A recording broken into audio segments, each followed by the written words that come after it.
Did Jay Powell basically overstate his case?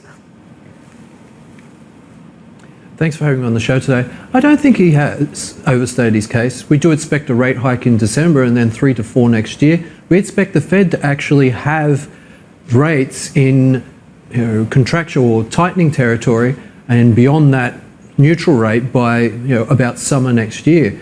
Is a tightening necessary, or is a contractionary Fed funds rate necessary? Well, we've got an unemployment rate at 60-odd year lows. Wages growth is picking up. We've got a fiscal stimulus, albeit it is starting to come off now. That's hitting the economy at an inappropriate time. So we do think a restrictive Fed funds rate is necessary, and they will continue hiking next year. And that means what for dollar? Well, the important thing here is, how does the market feel about this? Your earlier guest said the market doesn't like uncertainty.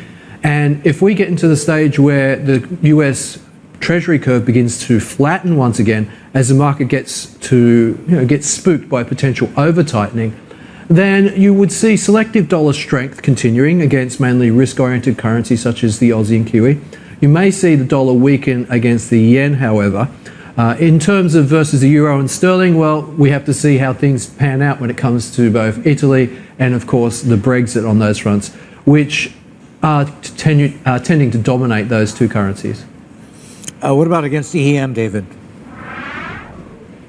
Well, against EM Asia, then higher US rates are negative for EM currencies. So, such as Aussie and Kiwi, where you get risk-correlated currencies, EM currencies would face same pressures. Obviously, within that basket of EM currencies, those with large current account deficits will be the ones that are under the most pressure.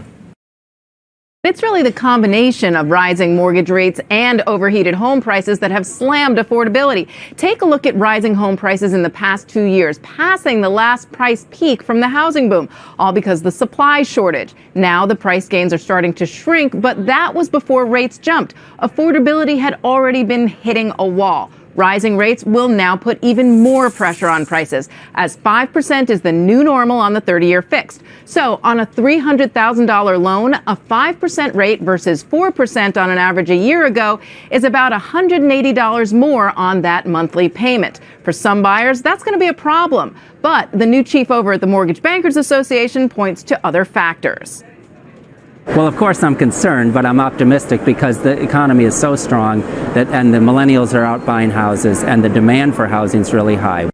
Now we get 3 more important housing data points this week: mortgage applications and new home sales Wednesday, and then pending home sales Thursday. New and pending sales will be the most important ones to watch because they count signed contracts in September, and rates started to jump only in September. So they will be the first real solid reaction from buyers as to higher rates. Back to you guys. All right. What about the rates for home equity lines? A lot of people use money from home equity to finance all kinds of purchases, from renovations to just everyday things. Yeah, now home equity lines are a bit different. They've actually been close to around 6% going back 6 months to a year. They're higher because they're riskier, so people are already used to higher rates on those. Those shouldn't change that much.